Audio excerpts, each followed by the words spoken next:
I'm a young. I am. And I am a young Black. A young black. Young. Black. A young black. Black equestrian. Equestrian. Equestrian. Black equestrian. Equestrian. Black equestrian. equestrian. Black equestrian. I'm a young black equestrian. I am a young black equestrian.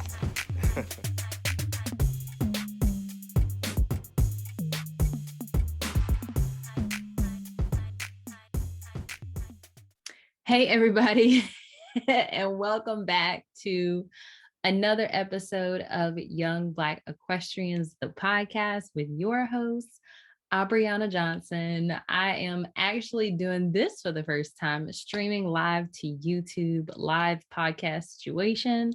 So I'm excited to see how this works and how it all works out and things.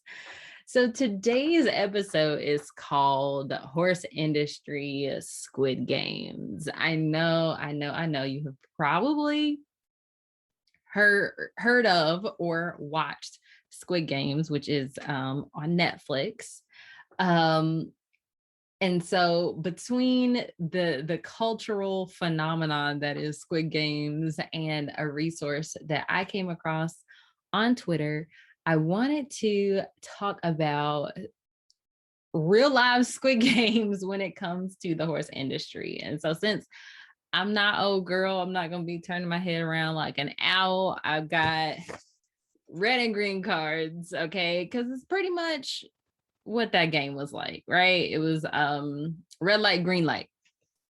And so let's rewind it back and talk about this resource that I found on Twitter. There is a PDF, it's called Not Our Farm, which is a farming community. So through my work, I've been really big into, agriculture, farming and community-based farming, stuff like that, social impact farming. And so this resource is a guide for workers working on farms. And I thought it was really well put together and, really thoughtful and an incredible resource for people who are looking to work on farms either for the first time or getting back into it.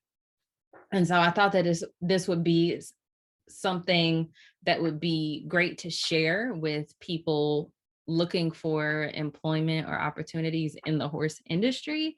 It goes really in depth. There's a lot of overlap there. Obviously, it's not specifically for horses, but that's what we're going to talk about in this episode today. So I will drop the link to this resource in the caption of this video and of the podcast audio once it gets posted.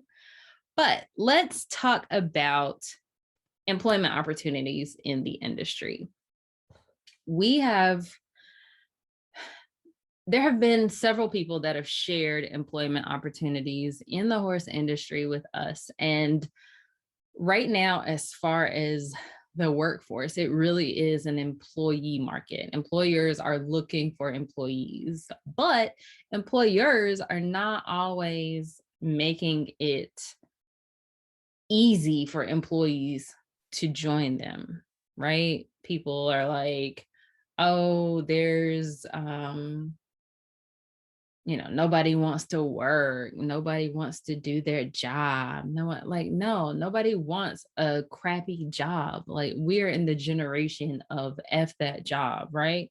It's like, if you feel out of place, underpaid, overworked, then there is someone else who will provide space for you, or if there isn't, you can do it yourself because the barrier for entry for entrepreneurship has been lowered so much with everything that you can do on the internet. So I've been on a couple consult calls and had a few conversations about how, especially these barns and programs and opportunities that are looking to employ people of color or provide opportunities for people of color, how the effort is not there. It's like, oh, I want to provide you with this opportunity, but I'm gonna do a half job in writing this job description, or I'm going to say, hey, I got an opportunity for work and not put any details. And it's like, bruh, you wouldn't do that for literally anyone else. Like, so come on, like, we have standards also. Hey, welcome. We have standards. So in these conversations, a lot of things kind of stood out for me, and I just wanted to share, the things that I've gathered, from my real lived experiences, as well as some of the resources that this PDF has when you are looking for employment in the industry, or you come across a post where there's an opportunity and they're targeting people of color specifically. So the first thing that you should do is understand what it is you actually want to do, because there's so many terms that sometimes people interchange that are really not the same, like working student versus actual employee, or groom versus barn manager, or barn manager versus program director, or there's a difference in these actual words. And so not only knowing what it is that you are looking for in a position, in an opportunity in the horse industry, are you just looking for somewhere to learn? People are quick to say that, like, I just want to learn. I just want to learn about horses. Okay, but if you are there, you're not being compensated, but you approach with the I just want to learn, that sounds real free labor-ish, real free volunteer-ish, right? If you are being completely honest with yourself and saying, like, nah, I want to learn, but I need to get paid for it. That is an expectation that is perfectly fine to put out there, and is something that you need to keep in mind when you're looking for these opportunities. And if the description of the opportunity doesn't align with that,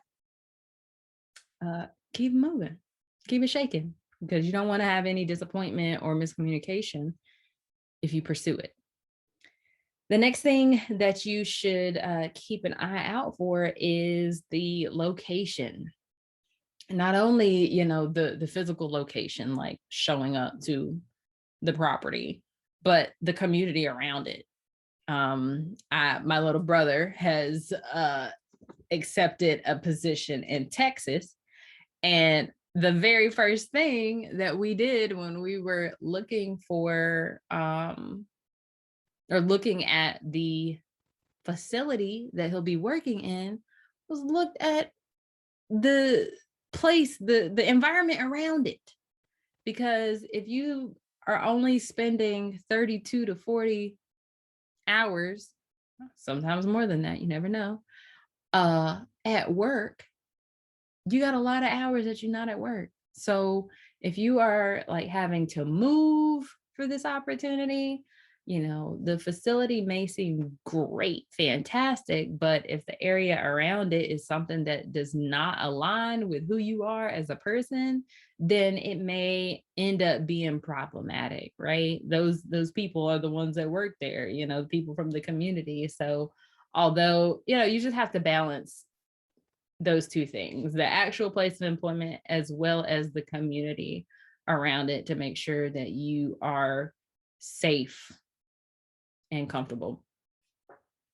The next thing is thinking about the time frame. I saw like there's a lot of like seasonal opportunities, because if horses aren't moving, or if you're not having people traveling to somewhere down south during the winter time, you could have seasons, right? Where seasons where horses are not being used, or seasons where the actual work changes. So keep it in mind, are these opportunities seasonal? Am I okay with uprooting my whole existence to go move to an opportunity that's seasonal, knowing that I'll have to do it again soon? Or, is it worth that? Is the opportunity worth that or not? Or is this something, somewhere, and a position in a community that I can see myself in long term? And then what would that look like, right? So keeping in mind the time frame and the seasons that may come with the position. The next thing that is important to keep an eye out for is cause or impact the business has on the community. Some of the opportunities that have been shared or I've come across are either with nonprofit organizations or programs that are funded by a particular grant, a community cause, right?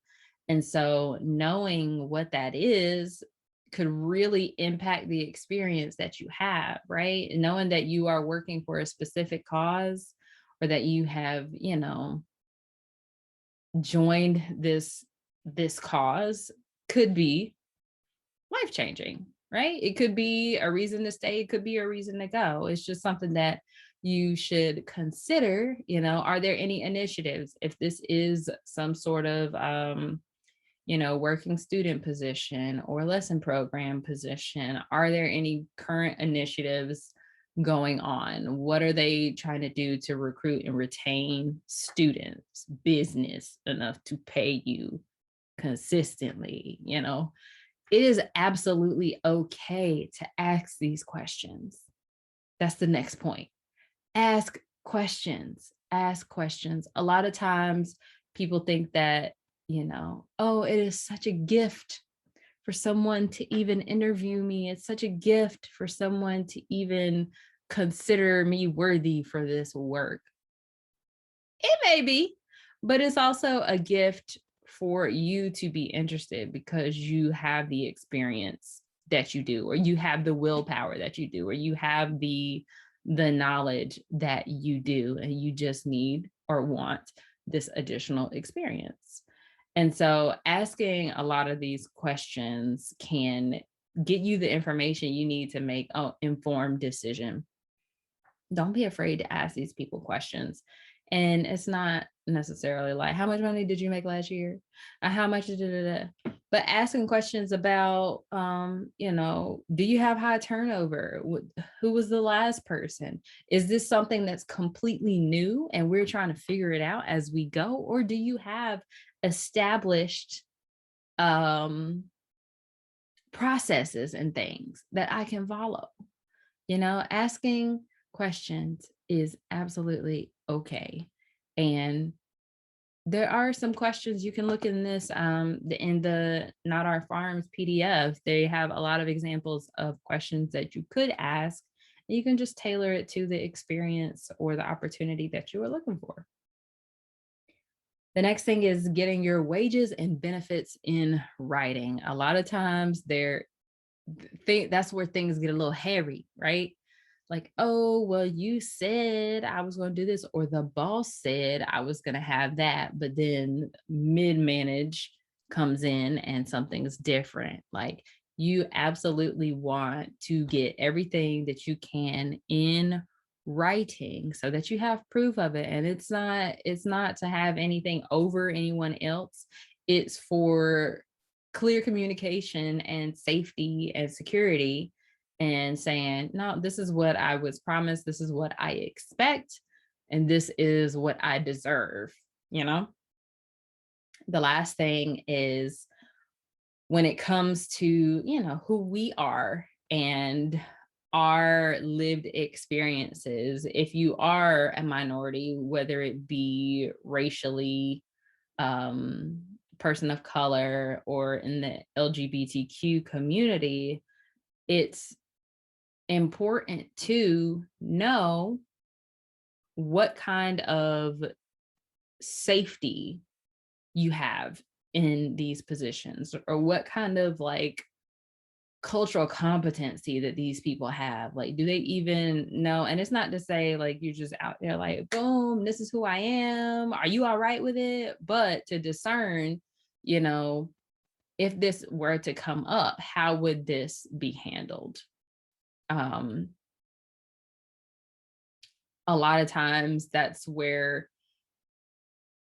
some, tension happens with socially, the way that our world is constructed nowadays, everybody's got opinions. They're like buttholes. Everybody's got one. So it's important.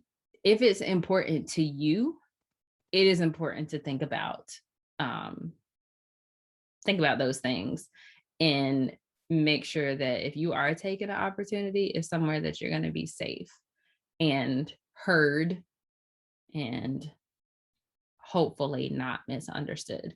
So let's get into the Squid Games because I can't wait. I can't wait to post the graphics for this episode because I think they're going to be cool. Anyway, I can't play the music because YouTube's gonna have like some copyright issues. So I'm gonna just sing it. Bum, bum, bum, bum, bum, bum, bum.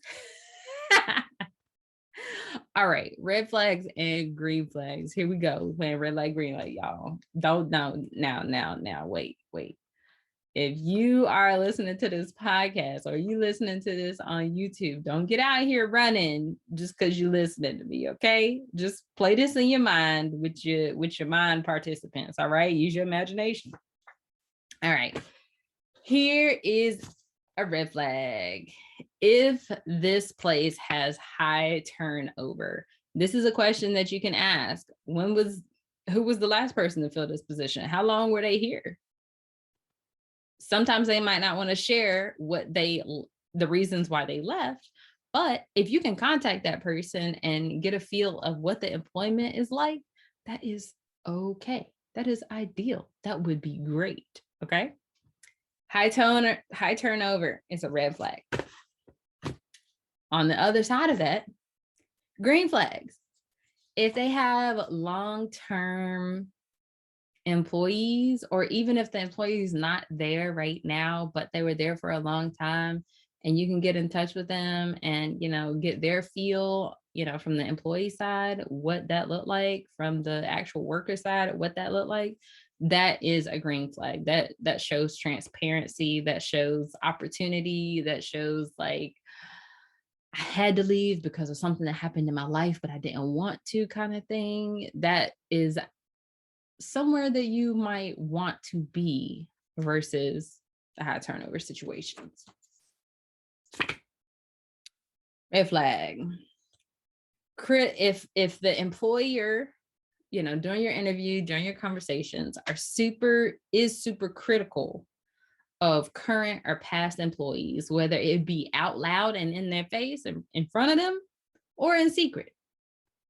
Because we all think that we are like, oh, that couldn't be me. Oh, he would never think that about me until it's you, right?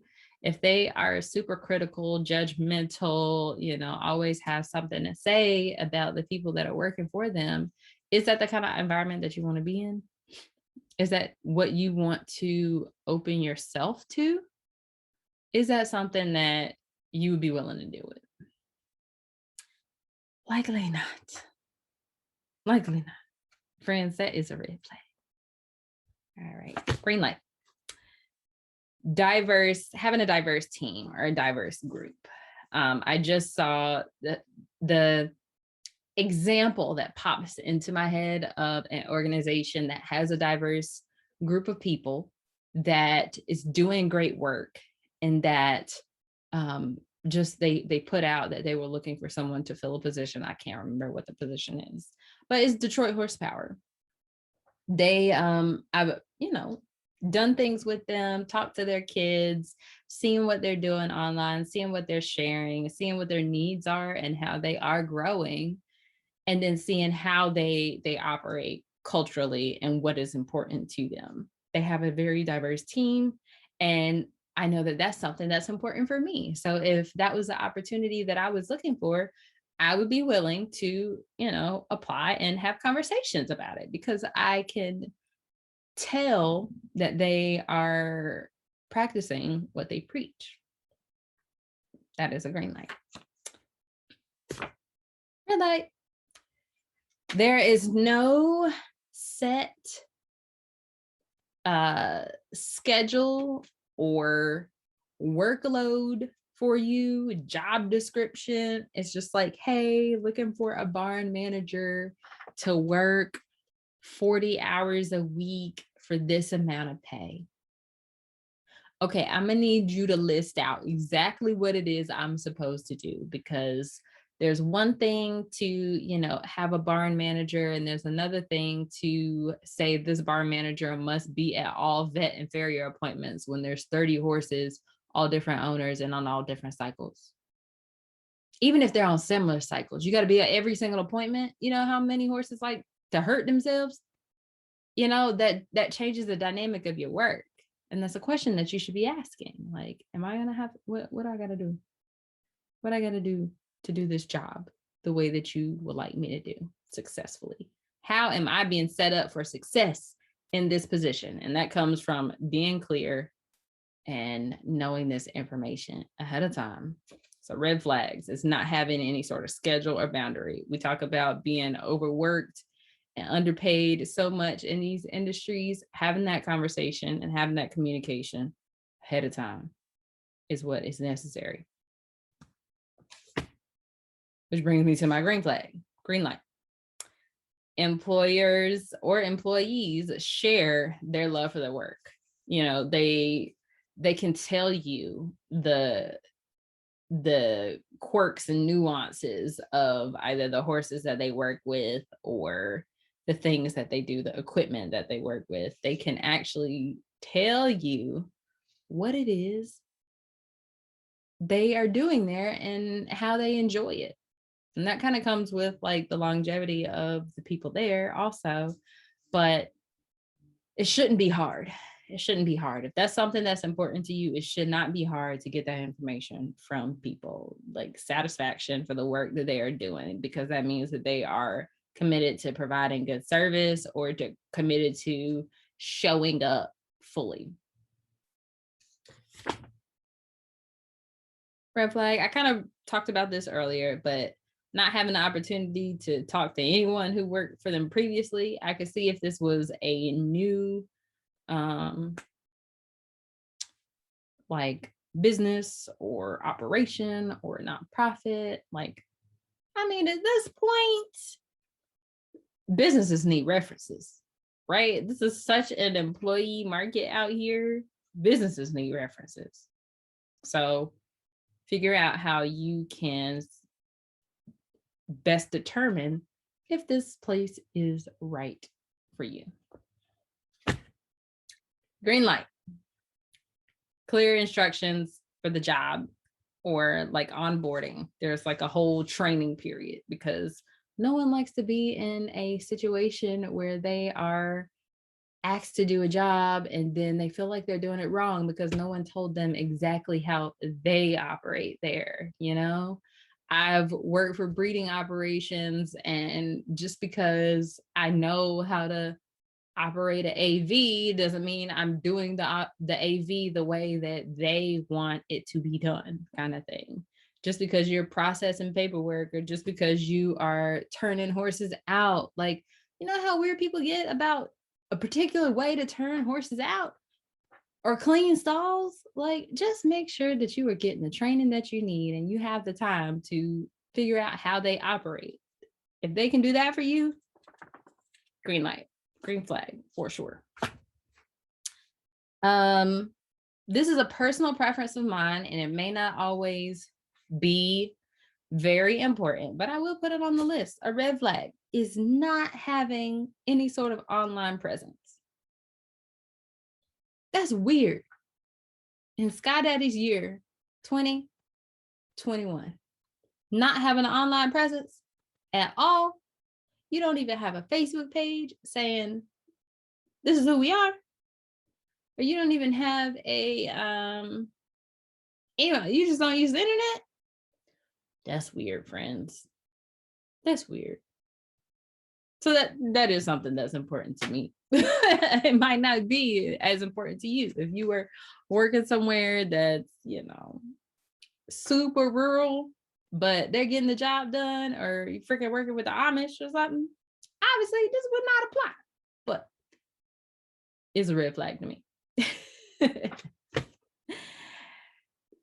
green flag. They have a culture of communication and feedback. That is so important in any position, but especially in this industry. You just want to be able to have communication with whoever it is you're working for, with your clients, with the different professionals that you are utilizing in the business. You just want to be able, you don't want to feel like you are, what do they say, like seen but not heard. You don't want to be on a job like that. Like, obviously there's a time and place for everything, but you want to be able to give feedback, especially when it comes to, you know, safety and happiness of the horses that you're working with or the clients that you're working with, things like that. So communication and feedback. So that's all I got. That's all I got for my flags for our horse industry Squid Games. Some of the ways that you can continue to research and find opportunities in this industry are networking online and in person. Now that the world is opening back up a little bit, there are more in-person things happening. So networking and really getting in good with, you know, people who are where you want to be or in the discipline that you want to be, especially if you are changing. That is a really good idea. If there's anyone that's out there doing some sort of thought leadership, like dressage podcast or like Nikki Porter and her mindset and Rainy podcast, stuff like that, even reaching out and just saying, hey, I listened to this episode. This is what I thought. Thank you for that. This is what I'm trying to do. Do you have any resources? Just ask. You know, this industry is so small. People are not that inaccessible. You know, people are not that like highfalutin that they just simply do not respond. It may take some time to respond, but from my experience, it has not been like these people are God and I can't talk to them. That's just not the case. Next thing is like making it known what you're looking for. Obviously, if you are currently employed somewhere, you might not want to say, hey, y'all, I'm looking for a job, but at least tell people like, hey, you know, this is what I'm looking for. And this can be part of your networking. This is what I want to do. This is what I want to do. So, you know, if you come across any ideas or any opportunities, feel free to shoot them my way. That is, you know, that's all right because people don't know what they don't know, right? And then the last thing is to seek out mentorship and scholarships and things like that. A lot of times we can kind of underestimate the power of mentorship and really just connecting with people who are already there. They may not have an opportunity right then, but if they want to hop on a call and, you know, hear you out, have any ideas to where it is you are looking to go, you know, having the opportunity to be mentored or be a mentor for someone else is incredible.